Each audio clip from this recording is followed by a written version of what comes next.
This problem involves splitting an array into one or more subarrays in such a way that the sum of scores for these subarrays is minimized. The score of a subarray is defined as the result of applying a bitwise AND operation to all the elements within that subarray. The goal is to find the maximum number of subarrays into which we can split the array while satisfying these conditions. The intuition behind this problem lies in the properties of the bitwise AND operation. If you take the bitwise AND of two numbers, the result is always less than or equal to both of those numbers. Therefore, when you compute the score of a larger subarray, it cannot be greater than the score of the entire array. Here's how the algorithm works. Initialization. Prefix score with a value of -1, which has all bits set to 1. This value represents the maximum possible score for a subarray. Calculate the prefix scores for the elements in the array.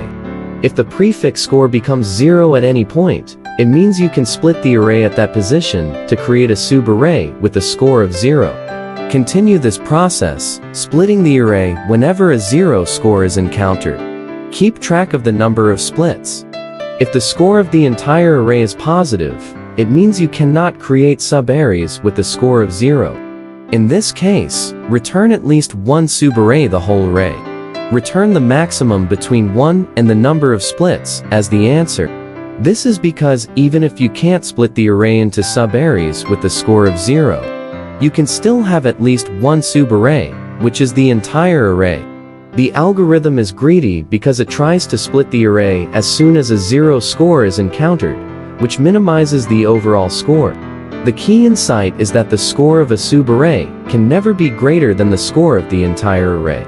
So it's safe to split whenever a 0 score appears, maximizing the number of subarrays with a score of 0. This algorithm efficiently handles the problem of splitting the array into subarrays with the minimum possible score.